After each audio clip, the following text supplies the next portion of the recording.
नमस्कार, स्वागत है आपका बोलता है हिमाचल पर। आज है 2 फरवरी 2023 और हिमाचल प्रदेश की आज की सबसे बड़ी खबरें हम आपके लिए लेकर आए हैं। हमेशा की तरह आप इस वीडियो को लाइक कर दीजिएगा। चैनल पर नहीं जुड़े चैनल को आप सब्सक्राइब जरूर करें। आप कहां से और कहां से वीडियो देख रहे हैं वो आप हमें कमेंट बॉक्स में कमेंट करके जरूर बताइएगा। पेश है आज की सबसे बड़ी खबरें। मुख्यमंत्री के साथ दूसरे राउंड की बैठक बेनतीजा, अब 3 फरवरी को दोबारा बुलाए ट्रक ऑपरेटर। मुख्यमंत्री सुखविंदर सिंह सुक्खू के साथ ट्रक ऑपरेटरों की बुधवार को सचिवालय में दूसरे राउंड की बैठक बेनतीजा रही है। मुख्यमंत्री ने ट्रक ऑपरेटर यूनियन के प्रतिनिधियों को अब 3 फरवरी को दोबारा वार्ता के लिए आमंत्रित किया है। ट्रांसपोर्टर अब बरमाना और दाड़लाघाट में ट्रक मालिकों के साथ बातचीत करके सीमेंट ढुलाई रेट को लेकर सरकार के पास प्रस्ताव देंगे। सोलन जिला ट्रक यूनियन के उप प्रधान नरेश गुप्ता ने कहा कि करीब पौने घंटे तक हुई वार्ता में मुख्यमंत्री ने कहा कि पहले ट्रक मालिक सीमेंट ढुलाई के रेट आपस में तय कर ले, इसके बाद सरकार इस रेट को लेकर कंपनी प्रबंधन से बात करेगी। गुरुवार को दाड़लाघाट और बरमाना ट्रक मालिकों से सीमेंट ढुलाई के रेट को लेकर बातचीत करेंगे। इस दौरान जो तय होगा उससे मुख्यमंत्री को अवगत करवा दिया जाएगा और फिर कंपनी से बातचीत करेंगे। 9,523.82 करोड़ रुपए होगा 2023-24 के लिए वार्षिक परिव्यय, विधायक प्राथमिकता बैठक में मंथन। हिमाचल प्रदेश सरकार ने वार्षिक योजना 2023-24 का वार्षिक परिव्यय 9,523.82 करोड़ रुपए प्रस्तावित किया है। ये जानकारी मुख्यमंत्री सुखविंदर सिंह सुक्खू ने ऊना, हमीरपुर, कुल्लू और सिरमौर जिला के विधायकों की प्राथमिकताओं को निर्धारित करने के लिए बुधवार को सचिवालय में आयोजित बैठक की अध्यक्षता करते हुए दी है। उन्होंने कहा कि विधायक भविष्य की चुनौतियों का समाधान करने के दृष्टिकोण से अपनी प्राथमिकताएं प्रस्तुत करें। उन्होंने कहा कि प्रदेश सरकार का बजट आगामी 5 वर्ष की दिशा तय करेगा। सुक्खू ने कहा कि बैठक में विचार विमर्श से प्रदेश में विकास की दिशा तय करने के लिए महत्वपूर्ण सुझाव प्राप्त होंगे। राज्य के लिए वित्तीय अनुशासन की जरूरत है, जिसमें विपक्ष का सहयोग आवश्यक है। राज्य को आत्मनिर्भर बनाने के लिए खर्चे घटाने होंगे। सीएम ने कहा कि सरकार सभी क्षेत्रों के संतुलित विकास और सभी वर्गों के कल्याण के लिए वचनबद्ध है। यूनियन बजट 2023-24 महिलाओं बुजुर्गों को राहत, खिलौने, साइकिल और इलेक्ट्रिक व्हीकल सस्ते।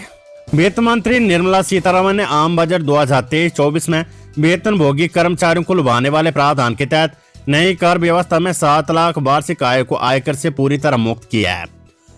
पुरानी व्यवस्था में 3 लाख की आय को कर मुक्त रखा गया है। यही नहीं, वित्त मंत्री ने महिलाओं और वरिष्ठ नागरिकों को बड़ी सौगात दी है। महिला सम्मान बचत पत्र योजना शुरू करने का ऐलान किया गया है। इसके अलावा किसानों, युवाओं और छात्रों के लिए बड़े ऐलान हुए हैं। बजट पेश करते हुए वित्त मंत्री ने कहा कि ये अमृतकाल का पहला बजट है। भारत की अर्थव्यवस्था सही दिशा से चल रही है और सुनहरे भविष्य की ओर अग्रसर है। बजट के तहत कस्टम ड्यूटी शेष सरचार्ज दर में बदलाव किया गया है। खिलौने पर लगने वाले सीमा शुल्क घटाकर 13% किया गया है, यानी अब खिलौने सस्ते हो जाएंगे। इसके अलावा साइकिल को भी सस्ता किया गया है। लिथियम आयन बैटरी पर कस्टम ड्यूटी में राहत दी गई है। महिलाओं के लिए प्रतिमाह 1500 रुपए देने का जुगाड़ करने में जुटे अफसरों के छूटे पसीने। कांग्रेस सरकार की तीसरी गारंटी के तहत महिलाओं को प्रतिमाह 1500 रुपए देने का जुगाड़ करने में अफसरों के पसीने छूटने लगे हैं। राज्य सचिवालय में मुख्य सचिव प्रबोध सक्सेना से लेकर सचिव सामाजिक न्याय एवं अधिकारिता के कार्यालय में इस बाबत बैठकों का दौर चला हुआ है। मुख्यमंत्री नारी सम्मान योजना को लेकर 4 फरवरी को फिर कैबिनेट उप समिति की बैठक आयोजित करने का फैसला किया गया है। बीते सप्ताह हुई कमेटी की पहली बैठक में करीब 14 लाख महिलाओं को योजना के लिए पात्र माना गया है। प्रदेश में 18 से 59 वर्ष आयु वर्ग की महिलाओं को 1500 रुपए प्रतिमाह देने के लिए मुख्यमंत्री नारी सम्मान योजना बनाई गई है। विधानसभा चुनाव से पहले कांग्रेस ने पहली बैठक में इस योजना को लागू करने की घोषणा की थी। पहली कैबिनेट बैठक में इस बाबत कैबिनेट उप समिति का गठन किया गया। उप समिति से 1 माह में रिपोर्ट मांगी गई है। बीते 27 जनवरी को मंत्री धनीराम शांडिल की अध्यक्षता वाली उप समिति की पहली बैठक में 1500 रुपए मासिक देने के लिए 14,19,492 महिलाएं पात्र मानी गई थी।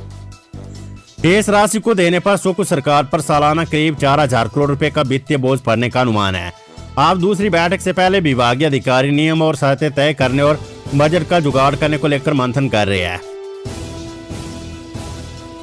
बड़ी खबर, सीएम सुक्खू बोले विजिलेंस की प्रारंभिक रिपोर्ट के अनुसार 60% पेपर हुए लीक। मुख्यमंत्री सुखविंदर सिंह सुक्खू ने कहा है कि कर्मचारी चयन आयोग हमीरपुर के पेपर लीक मामले में विजिलेंस ब्यूरो ने प्रारंभिक रिपोर्ट दी थी। उसके आधार पर भी कह सकते हैं कि करीब 60% पेपर लीक हुए हैं। उन्होंने कहा कि प्रदेश में पेपर लीक होना गंभीर बात है। पेपर लीक मामले में भी कह सकते कि 5 साल से बातें चली हुई थी। सीएम ने ये बात बुधवार को राज्य सचिवालय में मीडिया से बातचीत में कही है।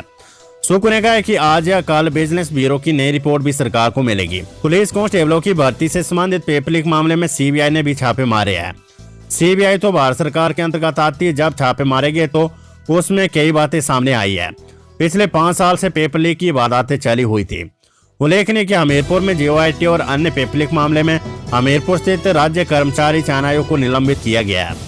इस संबंध में बिजनेस ब्यूरो में जांच चल रही है। साइबर ठगी के 5 मामलों में छात्रों ने लगाया 1 करोड़ से अधिक का चूना। हिमाचल प्रदेश में जनवरी अंत तक साइबर ठगी के 5 बड़े मामले सामने आए हैं। इन मामलों में साइबर ठगों ने पीड़ितों को 1 करोड़ रुपए से अधिक की राशि का चूना लगाया है। साइबर थाना शिमला में इन मामलों की जांच की जा रही है। इनमें सोशल मीडिया पर सेक्स टॉर्शन के अलावा मोबाइल टावर, रेन और शेयर बाजार में ट्रेंडिंग के नाम पर ठगी हुई है। सेक्स टॉर्शन के एक मामले में 17,54,000 और दूसरे में 6,15,000 रुपए की ठगी हुई है। इस तरह के मामलों में सोशल मीडिया पर अश्लील वीडियो कॉल कर छात्रों ने पीड़ित की वीडियो फोटो वायरल करने की धमकी देकर ठगी की है। सुख की सरकार का नारा तो दिया पर ना थामी महंगाई, ना जनता पर बोझ घाटा। हिमाचल प्रदेश में महंगाई को मुद्दा बनाकर हर वर्ग में कई उम्मीदें जगाकर सत्ता में आई कांग्रेस ने सुख की सरकार का नारा तो दे दिया पर ना महंगाई थमी और ना ही धरातल पर कोई वादा उतरा है। सही सलाहकारों के ना होने और अनुभवहीनता के कारण करीब 51 दिन की सुख सरकार अपनी कथन और करने में तालमेल नहीं बैठा पा रही है। इतना ही नहीं, पुरानी सरकार के 600 से ज्यादा सरकारी संस्थानों को डिनोटिफाई करने पर भी कई जगह लोग ऐतराज जता रहे हैं। सत्ता में आती राज्य सरकार ने वैट बढ़ाकर डीजल के रेट बढ़ा दिए है। इसका आम जनता पर बोझ पड़ा है। जिस मनरेगा को कांग्रेस यूपी सरकार की योजना बताकर इतराती रही, उसमें भी गरीबों को रोजगार नहीं मिल रहा और लोग विरोध के लिए सड़कों पर उतर आए हैं।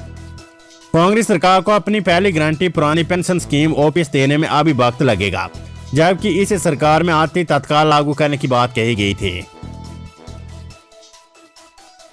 सलापड़ में फर्जीवाड़ा महिला की 2 एफडी पर किसी और को जारी कर दिया रेन। हिमाचल प्रदेश के मंडी जिले में भारतीय स्टेट बैंक की सलापड़ शाखा में महिला की 5 लाख की 2 एफडी पर फर्जीवाड़ा कर रेन बनाने का मामला सामने आया है। एफडी का समय पूरा होने पर जब महिला राशि लेने के लिए बैंक पहुंची तो बैंक कर्मचारी ने एफडी पर ऋण होने की बात कही। महिला का कहना है कि उन्होंने कोई ऋण नहीं लिया है। आरोप लगाया कि किसी और को ऋण जारी किया गया है। महिला की शिकायत पर थाना सुंदरनगर में धोखाधड़ी की प्राथमिकी दर्ज की गई है। पति पत्नी को एक स्थान पर तैनाती न देने पर हाईकोर्ट सख्त। हिमाचल प्रदेश हाईकोर्ट ने पति पत्नी को एक ही स्थान पर तैनाती न देने पर कड़ा रुख अपनाया है।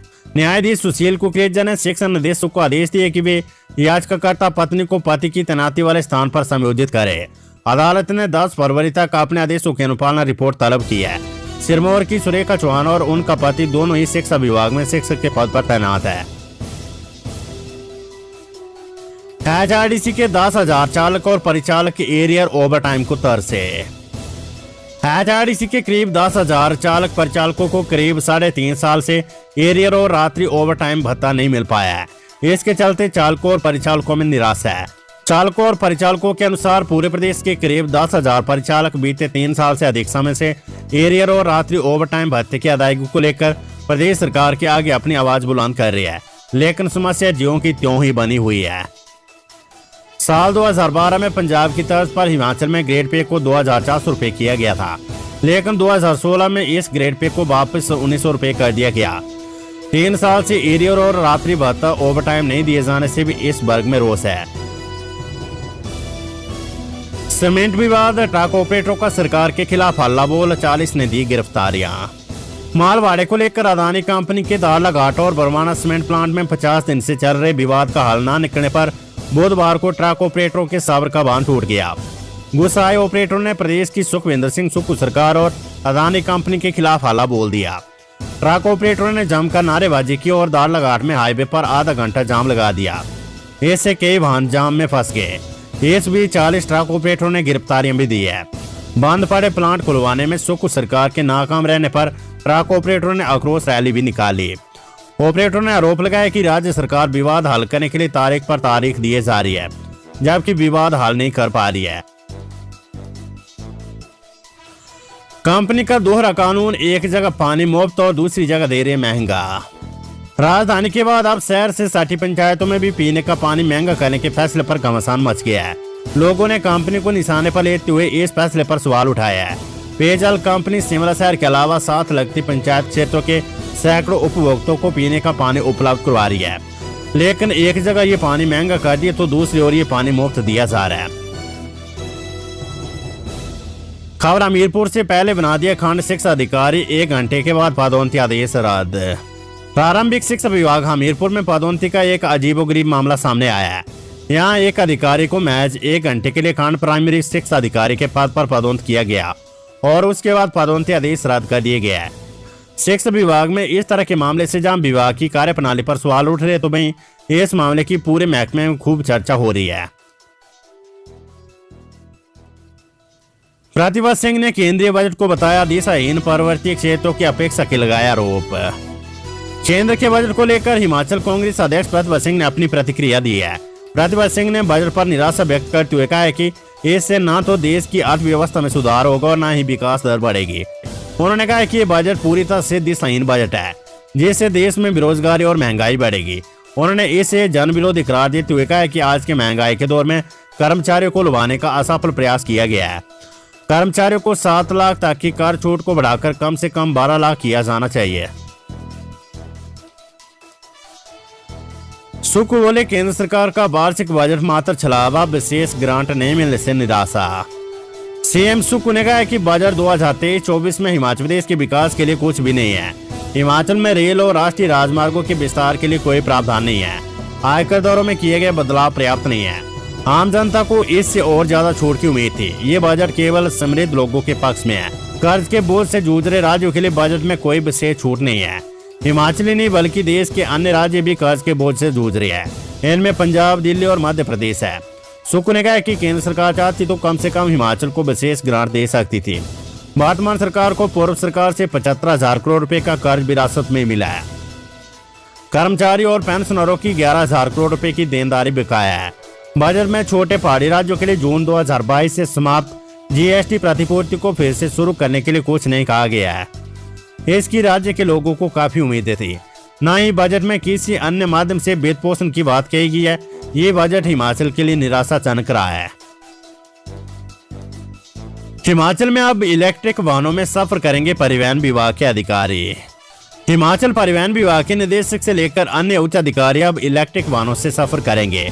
प्रदेश सरकार द्वारा इलेक्ट्रिक वाहनों को बढ़ावा देने के निर्देशों के बाद परिवहन विभाग ने 19 इलेक्ट्रिक गाड़ियां खरीदी है। इन 19 गाड़ियों में से 11 गाड़ियां परिवहन निदेशालय पहुंच गई है। निदेशालय व आरटीओ कार्यालय पहुंची इलेक्ट्रिक गाड़ियों में 4 गाड़ियां हुंडई कंपनी की कोना है, वहीं 11 गाड़ियां टाटा कंपनी की नेक्सॉन है। विभाग ने प्राथमिक चरण में 19 गाड़ियों की खरीद की है। इनमें 4 गाड़ियां हुंडई कंपनी की होगी, वहीं अन्य 15 गाड़ियां टाटा कंपनी की नेक्सॉन होगी। विभाग आने वाले समय में अन्य इलेक्ट्रिक गाड़ियों की भी खरीद करेगा। एसएफआई ने एचपीयू के ईआरपी सिस्टम पर फिर बोला हमला, परीक्षा नियंत्रक को बताई समस्याएं। एचपीयू के ईआरपी सिस्टम पर एक बार फिर एसएफआई ने हमला बोला है। एसएफआई कार्यकर्ताओं ने बुधवार को विद्यार्थियों को पेश आ रही समस्याओं से परीक्षा नियंत्रक प्रोफेसर जेएस नेगी को अवगत करवाया। इस दौरान विद्यार्थियों को परीक्षा फॉर्म भरने में आ रही दिक्कतों के बारे में जानकारी दी गई। एसएफआई के परिसर अध्यक्ष हरीश ने कहा कि संगठन पिछले लंबे समय से मांग कर रहा है कि हिमाचल प्रदेश विश्वविद्यालय में ईआरपी सिस्टम को सुदृढ़ किया जाए, क्योंकि जो भी परीक्षा परिणाम व फॉर्म भरने से संबंधित समस्याएं विद्यार्थियों को आ रही है, वे सभी समस्याएं ईआरपी सिस्टम की खामियों की वजह से आ रही है। अभी तक विश्वविद्यालय प्रशासन ने इन समस्याओं को दूर करने के लिए ठोस कदम नहीं उठाया है। स्नातक प्रथम वर्ष के परीक्षा परिणाम पर सवाल उठने के बाद विद्यार्थियों द्वारा पुनर्मूल्यांकन के लिए आवेदन करने के 2 माह बाद भी पुनर्मूल्यांकन के परिणाम घोषित नहीं किए गए हैं। उन्होंने कहा कि स्नातकोत्तर स्तर के कोर्सेज के परीक्षा परिणामों में भी कई खामियां हैं, जिन्हें दूर किया जाना चाहिए। अपडेट, हिमाचल के ऊपरी क्षेत्रों में दुश्वारियां बरकरार, 287 सड़कें, 116 बिजली ट्रांसफार्मर अभी भी ठप। प्रदेश की राजधानी शिमला सहित प्रदेश के सभी क्षेत्रों में बुधवार को मौसम साफ रहा। गुरुवार को मध्य और उच्च पर्वतीय जिलों शिमला, सोलन, सिरमौर, मंडी, कुल्लू, चंबा, किन्नौर और लाहौल स्पीति के कुछ भागों में बारिश और बर्फबारी का आसार है। मैदानी जिलों ऊना, बिलासपुर, हमीरपुर और कांगड़ा में मौसम साफ बने रहने का पूर्वानुमान है। 3 फरवरी से पूरे प्रदेश में मौसम साफ रहने की संभावना है। बुधवार शाम तक प्रदेश में 287 सड़कें और 116 बिजली ट्रांसफार्मर ठप रहे। बुधवार को सुबह और शाम के समय बिलासपुर, सुंदरनगर, मंडी और कांगड़ा के कई क्षेत्रों में सुबह शाम के समय धुंध छाई रही। इससे वाहनों की आवाजाही प्रभावित हुई है।